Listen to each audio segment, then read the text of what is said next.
রমজানের হাওয়ায় যেহেতু গায়ে লেগে গিয়েছে, রোজাগুলো না রাখাই আমাকে মরণ দিয়েন না, দিয়েন না, দিয়েন না, না দন্তান্ন আকার না, জোরে কোন আল্লাহু আকবার। আল্লাহর হাবিব যদি এগুলো এই মান করে থাকেন আল্লাহর সাথে, যে আমি মরবো না, আমাকে মরতে দিয়েন না, আমি মরতে চাই না, আমার হায়াত বাড়ায় দেন, উম্মতের জন্য কেমন হওয়ার দরকার, কি প্রস্তুতি নেওয়ার দরকার।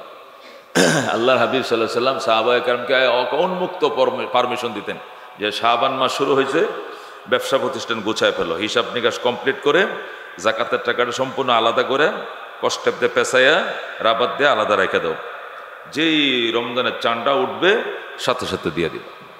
আমরা তো রমজানের একবার শেষ সপ্তাহ আখেরি 10 দিন একবার লাস্টে সানরাইতে যায় কই যে এখন কিছু দান খরচ করার দরকার। রসুল বলতেন চাঁদ উঠা মাত্র আগের মাসে প্রস্তুত রাখবা, রমজানের চাঁদ ওঠার পরে পরে তোমার মালের জাকাত সাদাকা যা আছে তুমি করে ফেলবা। সুবহানাল্লাহ। সাহাবায়ে কেরাম 10 মাস ব্যবসা করতেন, 1 মাস হিসাব নিকাশ করতেন, আরেক মাসে জাকাতের টাকা একবারে সাথে সাথে প্রাপ্যদের হাতে পৌঁছায় দিতেন।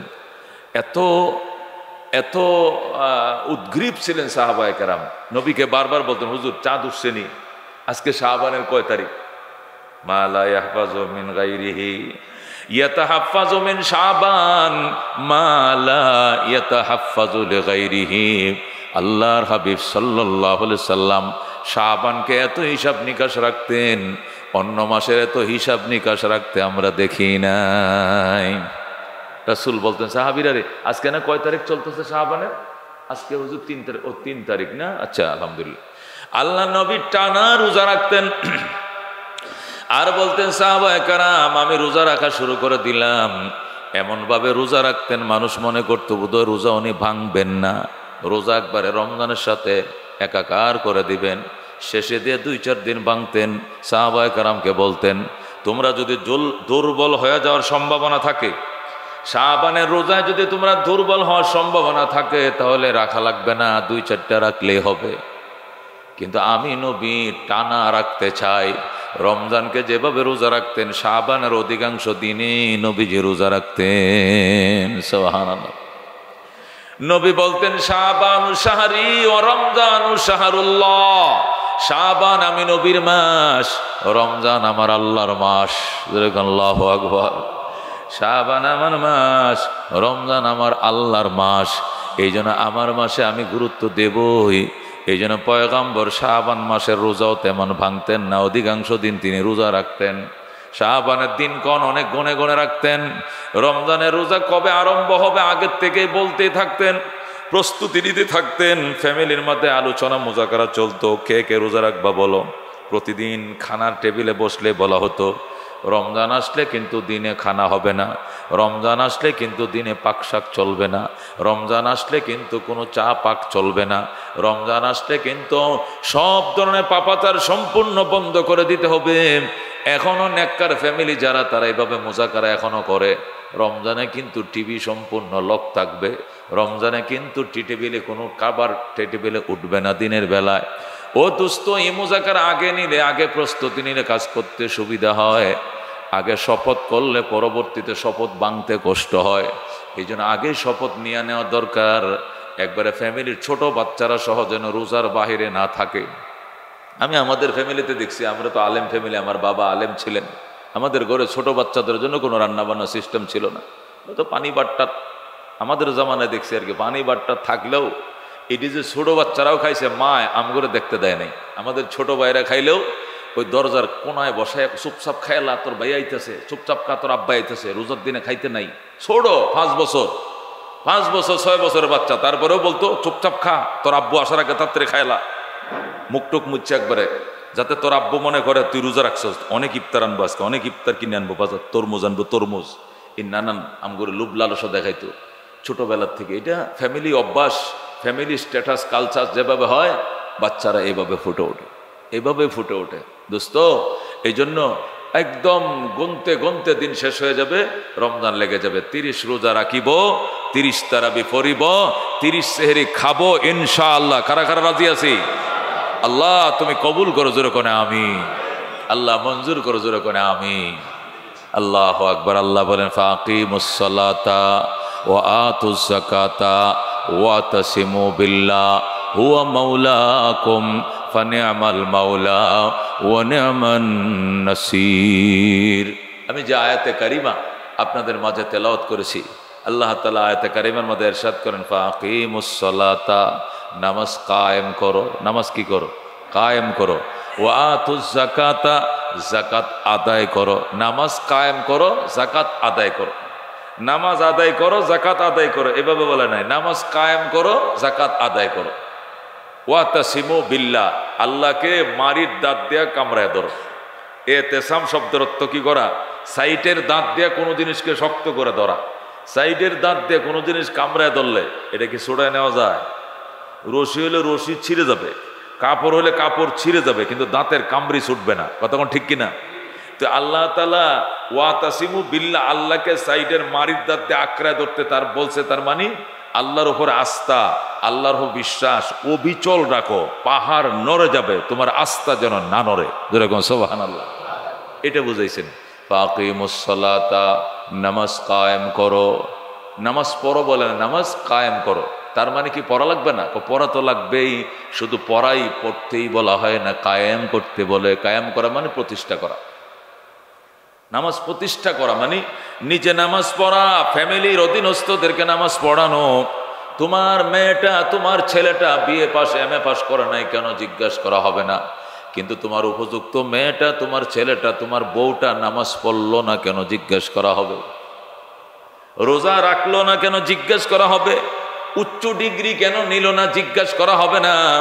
কিন্তু নামাজ পড়লো না কেন, পর্দা করলো না কেন, রোজা রাখলো না কেন, তারাবি পড়লো না কেন, পর্দা করলো না কেন, কঠোরভাবে জিজ্ঞেস করা হবে। কঠোরভাবে জিজ্ঞেস করা হবে। আল্লাহ বলেন, আল্লাহ নবী বলেন, আলা কুল্লুকুম রাইন ওয়া কুল্লুকুম মাসউলুন আন রাইয়াতিহি। তোমাদের সকলে দায়িত্বশীল, প্রত্যেক দায়িত্বশীলকে তার অধীনস্থ সম্পর্কে জিজ্ঞাসা করা হবে।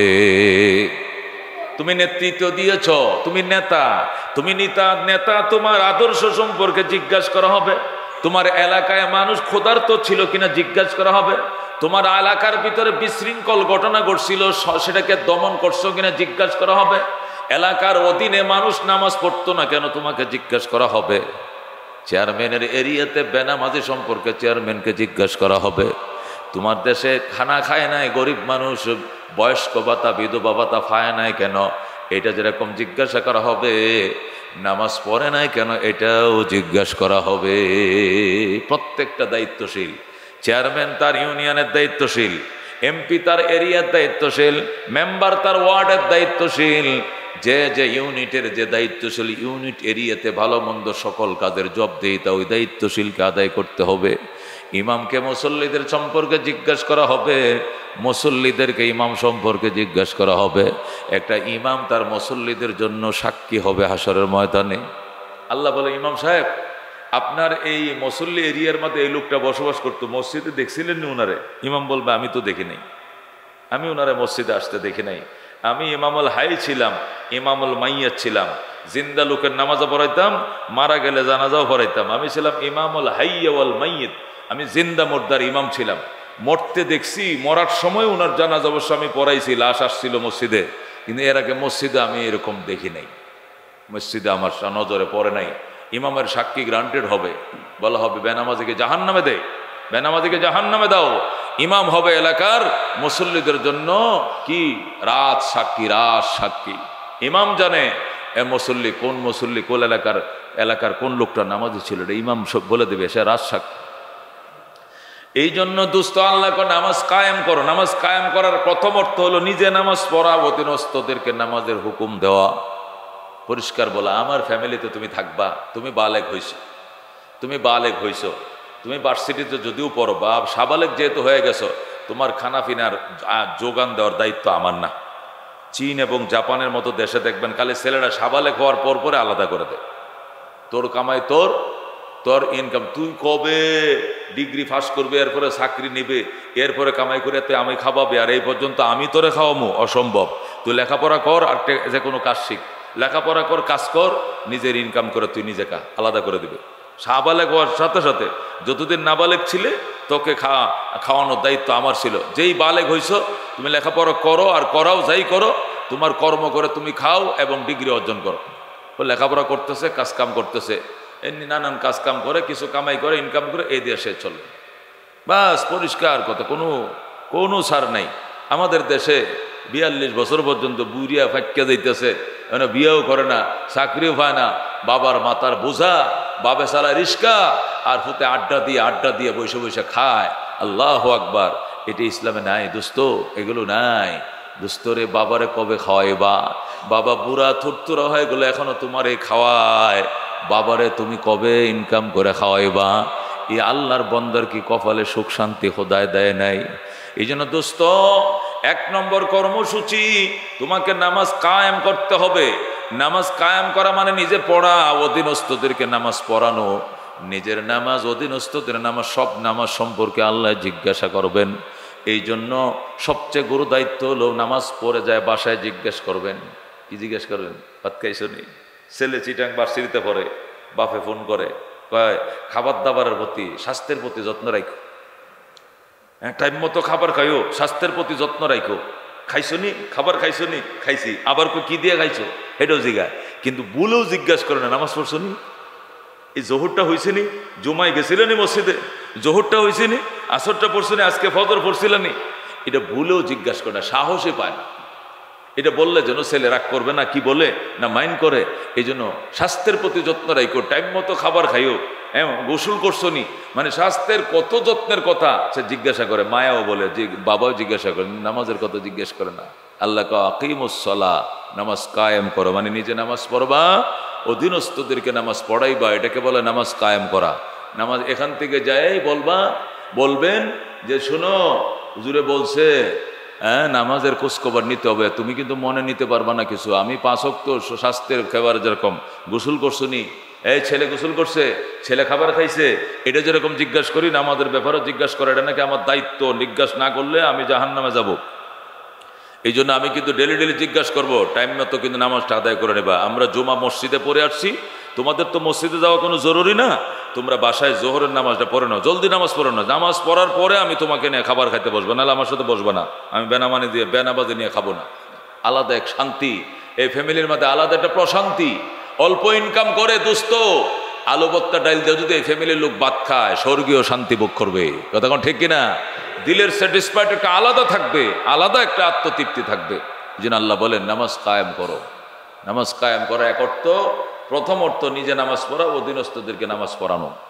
2 নম্বর নামাজ কায়েম করা মানে নামাজ এইভাবে ধরা, এই নামাজ যেন জীবনে আর না ছুটে। নামাজ কায়েম করার মানে কি? এমনভাবে নামাজ ধরা, এ নামাজ যেন আর জীবনে না ছুটে। মানুষে বলে দেখেন না ছেলেটা মাশাআল্লাহ নামাজ কায়েম করছে, এই ছেলেটা সিল্লাটা দিয়ে আয়া যে নামাজ ধরছিল, আর আমি নামাজ ছাড়তে দেখি নাই, নামাজটা কায়েম করছে। নামাজ কায়েম করা মানে কি?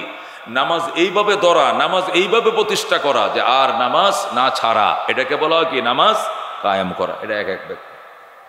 3 নম্বর ব্যাখ্যা, নামাজ কায়েম করার অর্থ হলো নামাজকে তার সমস্ত আয়োজন প্রস্তুতি সহকারে করা, এটাকে নামাজ কায়েম করা বলে। মানে নামাজ যদি আপনি গেঞ্জি পরেও পড়েন তাও তো হবে, নামাজ যদি টুপি ছাড়া পড়েন তাও তো হবে, নামাজ যদি ঘরেও পরে ফেলেন তাও তো হবে। তবে নামাজকে তার সমস্ত আয়োজন সহকারে আদায় করাকে নামাজ কায়েম করা বলে। সব জিনিসের আয়োজন আছে। আপনি অফিসে যাইবেন, আপনি অফিসের একটা আলাদা পোশাক আশাক আছে না? ফ্যানটা ইন করো, গেঞ্জিটা ইন করো, ফ্যানটা সেন্টার লাগাও, পরিষ্কার না থাকলে কোটটা চেঞ্জ করো, নতুন কোট লাগাও, ঠিক আছে নি? চুলটা ঠিক আছে না? আয়নার মধ্যে সব ফিটফাট, টাইটে লাগছে নি সব। তার জন্য যেরকম একটা আলাদা পোশাক আশাক প্রস্তুতি আছে, নামাজের জন্য একটা প্রস্তুতি আছে। তুমি মাটি কাটতেছো, রিক্সা চালাইতেছো, বা তুমি মাঠে কাজ করতেছো, হে কাদা কোদাল এই এখানে আইলের মধ্যে যদি কো আল্লাহু আকবার, হয়ে যাবে, আদায় হয়ে যাবে। কিন্তু এটা নামাজকে তার প্রস্তুতি সহকারে আদায় হলো না। নামাজের জন্য, অফিসের জন্য যেন ভিন্ন একটা পোশাক আছে, আল্লাহর ঘরে আসার জন্য একটা পোশাক আছে। কতক্ষণ ঠিক কিনা? শরীর পাক, জামা পাক, জাগা পাক, 17 ডাকা, অক্তসিনা, ক্যাবলমুখিয়া, দাঁড়ায় নামাজ করা, নিয়ত করা, কারাত করা, রুকু করা, সজদা করা, আখেরে বৈঠক, সালাম ফিরানো, এই আহকাম আরকান 13 ফরজ, ওয়াজিব 14টা, ফরজ 13টা, এই সহ সমস্ত আয়োজন সহকারে নামাজের জন্য ভিন্ন পোশাক আশাক প্রস্তুতি মন মানসিকতা নিয়ে নামাজ আল্লাহু আকবার বলাকে নামাজ কায়েম করা বলা হয়। যেরকম হ্যাঁ, এটা নামাজ কায়েম করো। 2, 3, 4 নম্বর ব্যাখ্যা, নামাজ কায়েম করার অর্থ হলো ভিতর এবং বাহিরকে নামাজের ভিতরে নিয়ে নামাজ পড়া। ভিতর বাহির দুইটাকেই ভিতরে ঢুকায় নামাজ পড়া, মানে মন এবং তন। মন তন, তন মানে দেহ, তন এটা ফার্সি শব্দ, মন এটা ফার্সি শব্দ, মন তন, দেহ এবং আত্মা দুইটাকে ভিতরে রেখে নামাজ পড়া। মানে আমি যে নামাজে দাঁড়াইছি, আমার দেহ যেরকম মসজিদে, আমার মনও মসজিদে, আমার নজর সজদার জায়গায়, আমার মন আল্লাহর ঘরে, আমার দিল আল্লাহর দিকে কেবলামুখী হয়ে, আমার মন আর অফিসেও নাই, বাজারেও নাই, দোকানেও নাই, আড্ডাখানাও নাই, কোথাও নাই, আমার তন মন এখন আল্লাহর দরবারে এইভাবে উপস্থিত করে নামাজ আদায় করা, এটাকে বলে আকিমুস সালাহ। তন মন উপস্থিত করে এরপরে তুমি নামাজটা আদায় করো, তাহলে এই নামাজটা হবে আকিমুস সালাহ। কিন্তু তন আছে মানে শরীর আছে, কিন্তু মন এখানে নাই, এটা নামাজ হয়ে যাবে, এটা নামাজ আদায় হবে, কিন্তু নামাজ কায়েম হবে না। দোস্ত, সাহাবায়ে কেরামের জামানায় নামাজের মাঝে একদিন 3 রাকাত আর 2 রাকাত নেয়া কি লাগছে, গেঞ্জাম লাগছে। এশার নামাজে ইমাম বলতেছে 4 রাকাতে পড়ছি, মুক্তাদি বলতেছে কয় না 3 রাকাত হইছে। এখন বিচার নিয়ে বসছে কেমনে কি করা, উপায় কি? যদি 3 রাকাতে হয় তাহলে তো এশার নামাজ আবার পড়তে হবে। তো একজন ভদ্রলোক ব্যবসা করতেন, উনি দাঁড়ায় বলতে, আমি শিওর আজকে 3 রাকাত হইছে। আপনি বলছেন কেমনে শিওর? আমি 4টে দোকানের হিসাব করি 4 রাকাত নামাজে, 4 রাকাত নামাজে 4 দোকানের হিসাব করি, নামাজের মানে দোকানের হিসাবও শেষ, ইমাম সাহেব সালাম ফিরায়। আজকে 3 দোকানের হিসাব কমপ্লিট করছি, সালাম দিয়ে দিছি, দোকানে রয়েছে আমার একটা হিসাবের বাকি। সুতরাং আমি শিওর নামাজ যে 3 রাকাত হয়েছে, কোনো সন্দেহ নাই। চিন্তাটা করেন, হে কোন দেশে আছে?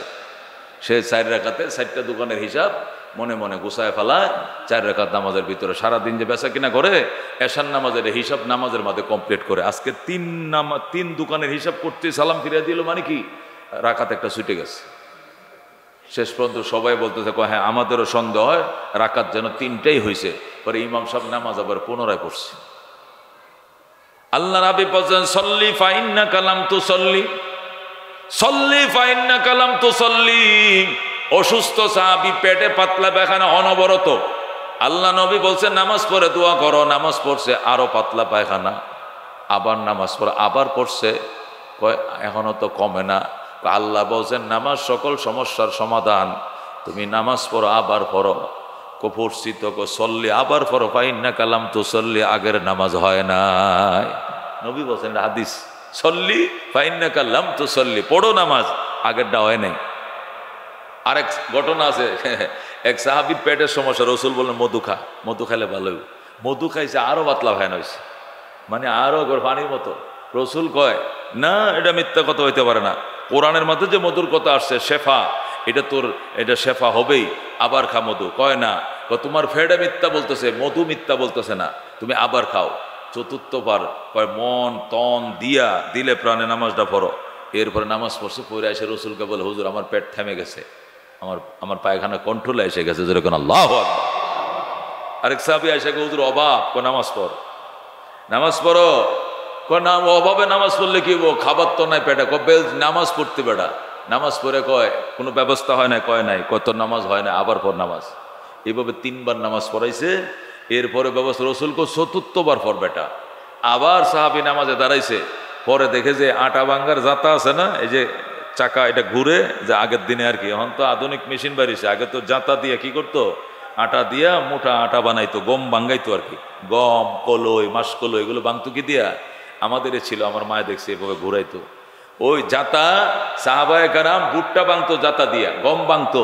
এই নামাজে সাহাবী, আল্লাহর নবী বলছে, এবার তুই যে মনে প্রাণে দাঁড়াবি নামাজটা, নামাজের মতো নামাজ পড়বি। এ নামাজে পরে দেখে যে তার সামনে জাতাতে ঘোরা শুরু হয়েছে, আর যে আটা বাইর হইতেছে ওইতেই আছে, সুবহানাল্লাহ। এই যে আটা বের হচ্ছে, সে নামাজ পড়তেই আছে, আর আটা এলাকা থুপ পড়ে গেছে, স্তূপ হয়ে গেছে, যেরকম সুবহানাল্লাহ। এ দুস্ত, তার ওয়াইফরে সালাম ফিরে আটা সামলো, আটা দিয়ে ডেকসি বসছে, ফাতিল বসছে, মটকা বসছে, কলসি বসছে, আটা রাখার যত বস্তা বস্তা ছিল সব আটা দিয়ে ভরছে। এরপরেও যাতা ঘুরতেছে। এখন সাহাবি কয়, আচ্ছা গম দেয় কেনা? আটা যে বের হয় একদিক থেকে তো গম দিতে হবে, পরে না আটাটা পাউডারটা বের হবে। গম দেয় না লুপ্ত দিয়ে, গমটা ঢুকে কোন দিয়ে, আটাটা বের হয় কিভাবে? এই গম দেখার জন্য যাতায় যে হাত ধরছে, ধরে থামায় দিছে। থামায় একটা পাটটা উড়াইয়া দেখে যে এটা গইবি, কোনো গম ঢুকতেছে নি। পাটটা উড়াইয়া দেখে যে না, এটা তো আগের মতোই আছে, এটা ভিতর দিয়ে কোনো গম ঢোকানোর কোনো পাইপিং কোনো সিস্টেম নাই।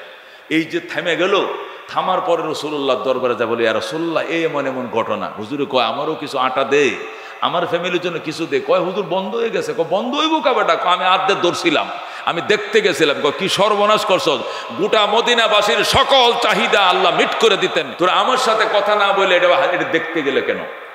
আমার সাথে কথা না বলে দেখতে গেলে কেন? আহারে এটা তো ঘুরতেই থাকতো, তুই ধরতে গেলে কেন?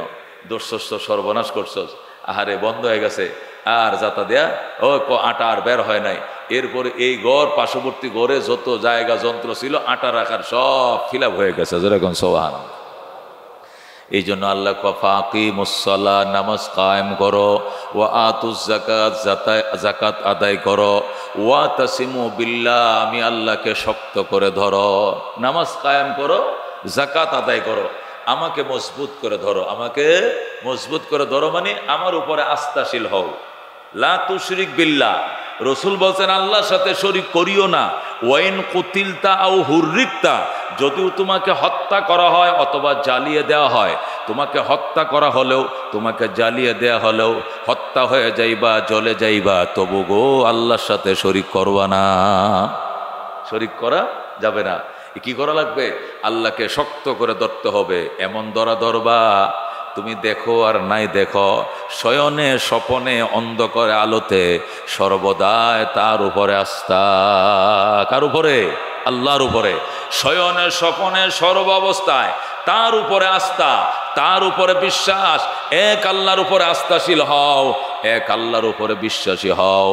আল্লাহ বলেন হুয়া মাওলাকুম, তিনটি কাজ যদি তুমি করতে পারো, আমি আল্লাহ হব তোমাদের অভিভাবক। ফানিয়ামাল মাওলা, আমি হব শ্রেষ্ঠ অভিভাবক। ওয়া নিয়ামান নাসির, আমি হব শ্রেষ্ঠ সাহায্যকারী। সুবহানাল্লাহ। আমি তোমাদের জন্য অভিভাবক হব, আমি হব শ্রেষ্ঠ অভিভাবক, আমি হব শ্রেষ্ঠ সাহায্যকারী। এরকম সাহায্য করে আর কাউকে পাইবা না। যেরকম সুবহানাল্লাহ। তবে কাজ করতে হবে তিনটা। কটা? 1 নম্বরে নামাজ কায়েম করতে হবে, 2 নম্বরে যাকাত আদায় করতে হবে, 3 নম্বরে সর্বদাই আল্লাহর উপরে আস্থাশীল হতে হবে। আমার যদি করোনাকালীন অবস্থায় চাকরি তো গেছিলই, এই ফানের দোকানটা না থাকতো তাহলে বাচ্চাটিরে বাঁচাইতে পারতাম না, ফ্যামিলিটা মারা যাইতো। নাউজুবিল্লাহ, বলা যাবে না। এবারে যদি আমার এই 10 কাঠা জমিন না রুইতাম, 50 মণ দান না হইতো, তাহলে খোরাকির অভাবে আমার ফ্যামিলিটা রক্ষা করতে পারতাম না। কারণ আমার 6 মাসের বেতন আটকা, শুধু ক্ষেতের ফসল দিয়ে ফ্যামিলিটারে বাঁচাইছি। হ্যাঁ, এই ফ্যামিলিটা রক্ষা করতে পারতাম না যদি খেতে ফসলটা না হইতো। এরকম কথা বললে ইমান চলে যাবে। খেতে বাঁচায় না, চাকরি বাঁচায় না, দোকানে বাঁচায় না, দলে বাঁচায় না, বাঁচায় কে বাঁচায়? একমাত্র আল্লাহ। এই আস্থা, এই বিশ্বাস রাখতে হবে। আল্লাহকে যদি এমন আস্থা, এমন বিশ্বাস তুমি রাখো, তাহলে হুয়া মাওলাকুম, কথা দিলাম আমি নিজেই হব তোমার গার্জিয়ান। আল্লাহু আকবার। ফানিয়ামাল মাওলা, কতই না উত্তম গার্জিয়ান। ওয়া নিয়ামান নাসির, কতই না শ্রেষ্ঠ সাহায্যকারী আমি আল্লাহ। আমার মতো অভিভাবক, আমার মতো গার্জিয়ান কাউকে পাইবা না। এই আয়াতের অধীনে তাফসিরে লেখে একটা ঘটনা বলবো। ঘটনা, সময় তো কমে গেছে, 5 মিনিটের মধ্যে দেখি শেষ করা যায় কিনা ঘটনা। ইয়েমেন একটা দেশ আছে, আরবের একবার শেষ প্রান্তে ইয়েমেন একটা দেশ আছে। ইয়েমেনের একজন বিখ্যাত বুজুর্গ ছিলেন। আর রাসূল বলছেন আল ঈমানু ইয়ামানুন, ঈমানের নির্যাস ইয়েমেনে থাকে বেশি। ইয়েমেনের মানুষ বুজুর্গ হয় বেশি, ইয়েমেনের মানুষ আল্লাহর ওলি হয় বেশি। রাসূল এটা হাদিসেও বলছেন, বুখারীর হাদিস, আল ঈমানু ইয়ামানুন, ঈমান থাকে ইয়েমেনে। ঈমান থাকে ইয়েমেনে মানে ঈমানের নির্যাস ইয়েমেনে বেশি। ইয়েমেনি মানুষ ঈমানের নির্যাসওয়ালা বেশি। এই জন্য যত ফির দরবেশের নাম শুনবেন, বেশিরভাগ শুনবেন কোন দেশি? ইয়েমেনি। হযরত শাহজালাল ইয়েমেনি। কোন? হযরত শাহজালাল ইয়েমেনি। শাহ মখদুম ইয়েমেনি, শাহ সুলতান ইয়েমেনি, শাহ পরান ইয়েমেনি। দেখছেন নি? বেশিরভাগ বুজুর্গদের বাড়ি কোথায়? ইয়েমেন বাড়ি। শাহ সুলতান ইয়েমেনি, ইয়েমেন থেকে বেশি বুজুর্গানে দিন আল্লাহ তৈরি করছে। রসুল ইয়েমেন সম্পর্কে ভবিষ্যৎবাণী করছেন, বলছেন আল ইমানু ইয়ামানুন, ইমানের স্পিরিট, ইমানের যে অরিজিনাল স্পিরিটটা এটা ইয়েমেনের ভিতর বেশি, এরা বাতিলকে সইতে পারে না। হযরত শাহজালাল আইসে হজ করার জন্য, আইসা শুনে এই সিলেটের এক বুজুর্গ, সিলেটের কি এক বুজুর্গ তার সন্তানকে মেরে ফেলেছে কে? এই দেশের গোবিন্দ, গৌর গোবিন্দ রাজা, গৌর গোবিন্দ বাদশাহ তার ছেলেকে হত্যা করছে। কেন? 20 বছর পরে ছেলে হইছে, আকিকার জন্য গরু জবে করছিল, এই গরু গোশতের টুকরা নিয়ে এই হিন্দু রাজার বাড়ির সামনে কাকে ফেলছে। কাকের হাত থেকে, মুখ থেকে যখন গোশতের টুকরা পড়ছে, গৌর গোবিন্দ রাজার পায়ের রক্ত মাথা উঠে গেছে। এই রাজ্যের মাঝে গরু জবে নিষেধ, কে রে এত বড় সাহস গরু জবে করলো, তারা ধরে নিয়ে আসো। তখন ওই বুজুর্গরে ধরে নিয়ে আসছে সিলেটের গৌর গোবিন্দ বাদশাহ। ধরে এনে বলতে, তুমি গরু জবে করলা কেন? বিবাহ করার পরে আমি সফল ব্যবসায়ী সিলেটের মধ্যে। তখন তো এটা ছিল পুরাটা ত্রিপুরা রাজ্য। এটা কি ছিল? সিলেটটা কই ছিল? ত্রিপুরা রাজ্যের ভিতরে। এখনো সিলেটের ত্রিপুরার ভাষায় কথা বলে, এরা এখনো বাংলা কইতে পারেন না। তাইনরা কিতা মাতইন, তার কিতা মাতুন গো, তারা সিলেটি মাত মাতুন, এটা ত্রিপুরার মাত। এটা কিসের মাত? মেয়া সব খাই লাউকা, আদুই লাউকা, খায়া লাউকা। আমি বা সিলেট মাহফিল করতে মেয়া সব আদুই লাউকা, খায়া লাউকা। উগনা গু খাইবা না কাঁচা গু খাইবা? শুনছেন কথা? গু বুঝেননি? গুয়া, গুয়া, সুবারি, সুবারি। হেই, আগের দিনে মুরব্বীরা গুয়া খাইতো না, গুয়া খাইবেননি? এই মনে আসেনি? এরা এখনো এই ত্রিপুরার বাসায় এখনো রাখে। ওয়াজ করা, ভাত খাওয়ার পরে সুবারি দেয় না, ফান দেয় না, তাই মেসাব কিতা খাইবা? হুগনা গু খাইবা না কাঁচা গু খাইবা? এখন শুনতে কেমন শোনা যায়, হুগনা গু না কাঁচা গু? আসলে গু মানে কি? গুয়া, গুয়া, সুবারি। শুকনা সুবারি খাইবা না কাঁচা সুবারি খাইবা? এটা না হুগনা গু খাইবা না কাঁচা গু খাইবা, খৌকা মেসাব খৌকা। আমি যাইতেছি সিলেটে, তা আসরের নামাজ হাইওয়ে রোডে টাইম যাইতেছে, আসর মসজিদ হাইওয়ে মহাসড়কের পাশে মসজিদ নেই, কম। পরে গাড়ি দাঁড় করাইয়া গাড়ির সামনে যায় নামাজ বিছাইয়া, ড্রাইভার আর আমার খাদেম মুক্তাদি, আমি নামাজ পড়তেছি। তো ওই সামনে ক্ষেতের মধ্যে রুয়া লাগাইতেছে, তো কুত্তা গেছে একটা সামনে দেয়, নামাজ পড়তেছি, কুকুর গেছে সামনে দেয়। আমি তো নামাজ ভাঙ্গি আর কুত্তা তাড়াইতে পারছি না, নামাজ তো পড়েই ফেলাইছি। ওমা হেডে রুয়া লাগানে থুই আইছে, আয়াকো মেসাব আপনার নামাজ ওইটা না, আপনার নামাজ ওইটা না, কিতাল লাগিন ওইটা না, কিতাল লাগিন। কুত্তা মিয়া সামনে দিয়ে গেছুন গিয়া, কুত্তা মিয়া সামনে দিয়ে গেছুন গিয়া। কুত্তারে আপনি, আমার এক তুমি, মিয়া সাহেব তোমার নামাজ ওইটা না, মিয়া সাহেব তোমার নামাজ ওইটা না। কুত্তা মিয়া সামনে দিয়ে গেছুন গিয়া, কুত্তা চলে গেছেন, কুত্তারে আপনি, আমার এক তুমি। এটা হলো হেদের ভাষা।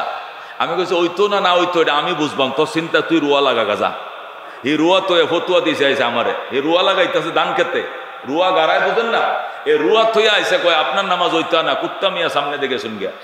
কি সাহেব রয়েছে, আমি যে নামাজ পড়তেছি। দোস্ত, এক এক দেশের ভাষা, এক দেশের গালি, আরেক দেশের কি বলি। এই সিলেটে আল্লাহ আকবার, গৌর গোবিন্দ বাদশাহ শেখ বুরহানুদ্দিন, এই ভদ্রলোকের নাম ছিল কি? বুরহানুদ্দিন। শেখ বুরহানুদ্দিনের ছেলের আকিকায় গরু জবে করছিল, এই জন্য তারা অ্যারেস্ট করে নিয়ে তার চোখের সামনে ছেলেটাকে কুচি কুচি করে কাটছে, কুবায় কাইটিয়া। এরপর এই গোশতটা পাখিদেরকে দিয়া দিছে। আমার দেবতা গাবি জবে করে, গরু জবে করে, গু হত্যা মহাপাপ, তুই জানোস না? গু হত্যা করলি কেন? এই জন্য তোর ছেলেকে হত্যা করব। মা বাবার সামনে মা বাবাকে বাইদে রেখা এই ছেলেটাকে রামদা দেয়া কুবাইয়া কুবাইয়া কাইটিয়া পাখিরে বন্টন করে দিছে, কুকুরকে বন্টন করে দিছে। এই বুরহানুদ্দিনের দৃশ্য দেখে তার স্ত্রী পাগল হয়ে গেছে, মেন্টাল হয়ে গেছে, একবারে ব্রেন ডিবেট হয়ে গেছে, ছেলে হারায়া নিজেও পাগলের মতো হইয়া। তখনকার যুগে যেভাবে যাওয়া লাগে সৌদি আরব, আল্লাহর ঘরে যায় কান্নাকাটি শুরু করছে, আল্লাহ আল্লাহ, এই গৌর গোবিন্দের বিচার ত্রিপুরা রাজ্যে কেউ করতে পারবে না তুমি ছাড়া। এমন কান্নাকাটি করতেছে আল্লাহর ঘরে, খোদার ঘরে গিলাপ ছাড়ে না। ইতিমধ্যে শাহজালাল ইয়ামানি হজের জন্য আল্লাহর ঘরে আইছে, সুবহানাল্লাহ। আয়া এর কান্না দেখে বুঝে লাইছে এটা তো গুনাহ মাফের কান্না না। গুনাহ মাফের জন্য যে কান্নাকাটি করে এটা এক জিনিস, আর সন্তান হারার কান্না এটা আরেক জিনিস। বুঝে লাইছে শাহজালাল ইয়ামানি, কি হয়েছে তর্ক আমারে? আমার দুঃখের কথা আপনি কেমনে বুঝবেন? আপনাকে বললে কি লাভ? আপনার বাড়ি কক, আমার বাড়ি ইয়েমেন, তোর বাড়ি কক বাঙ্গাল, হিন্দুস্তান। তখন তো হিন্দুস্তান ছিল, হিন্দুস্তান। তখন বলল বল এই ঘটনা। আমার নাম শেখ বুরহানুদ্দিন, আমি সিলেট নামক অঞ্চলের সফল ব্যবসায়ী। আমি বিবাহ করার পরে 20 বছর কোনো সন্তান হয় না। আল্লাহ দয়া করে একটা সন্তান দিছিল, গরু জবে করে আকিকার আয়োজন করছিলাম। এই গরু গোশতকে যেন কাকে না পাকি একটা টুকরা নিয়ে ওই হিন্দু রাজার বাড়ির সামনে ফেলছে। রাজা গৌর গোবিন্দ আমার বিরুদ্ধে উত্তেজিত হয়ে আমাকে ডেকে নিয়ে আমার চোখের সামনে, আমার ওয়াইফের চোখের সামনে আমার ছেলেটাকে কুচি কুচি করে কেটে পাকালিরে বন্টন করে দিয়েছে। এই জন্য আমার স্ত্রী ব্রেন্ডিপেট পাগল, আমি নিজেও পাগল, আল্লাহর দরবারে কাঁদতেছে বিচারের জন্য। শাহজালাল কয় আমার তোয়াফটা শেষ করতে দে। তোয়াফটা কমপ্লিট করে 2 রাকাত নামাজ পড়ে বলছে, আল্লাহ নৌকা ডিঙ্গি তো আমার সাথে নাই, যেখানে নৌকার প্রয়োজন হবে শুধু জায়নামাজটা বিছাবো, একে নিয়ে আমি তাদের দেশে যাব। আল্লাহু আকবার। এরপরে শাহজালাল বাংলাদেশে আসলেন, আইসা তার ভাগিনা সহ এসে নিজে ওযু বানাইলেন, শাহপরানকে বললেন নদীর ঘাট থেকে পানি লো। শাহজালাল ইয়ামিনী বলেছিলেন, আসরের নামাজ কাজা হয় না জীবনে, এমন কেউ আসো থাকলে এক বদনা পানি এনে দাও। সিলেটের মুসলমান বলতে পারে নাই, কাজা হয়ে থাকতে পারে। কয় বেটা আসরের নামাজ যারা কাজা করে এরা আবার শত্রুর বিরুদ্ধে দোয়া করলে দোয়া সাহায্য পাইব? পাবি না। বাগিনার খবর কি? আসর কাজা হয়েছে? আসর কয়, বাগিনা বলে আসর কি ফজর কি? জীবনে বালেগ হওয়ার পরে কোনো নামাজ কাজা হয় নাই তোমার বাগিনার। আল্লাহু আকবার। তখন শাহজালাল বলেছিলেন, এক বদনা ফানি আন।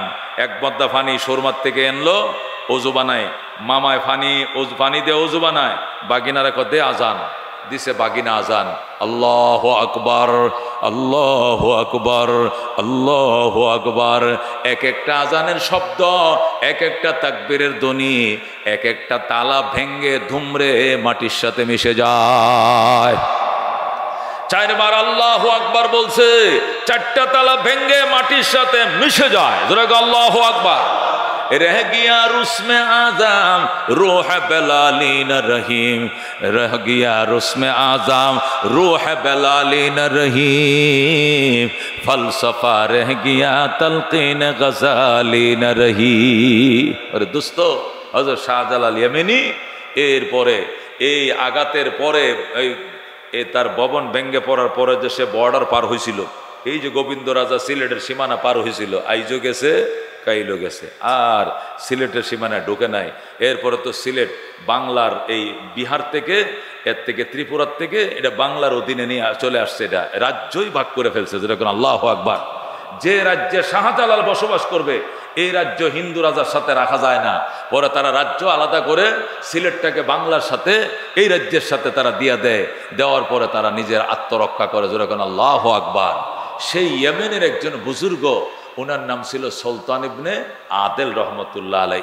এই সুলতান ইবনে আদেলের ঘটনা বললে আরো 15 মিনিট লাগবে।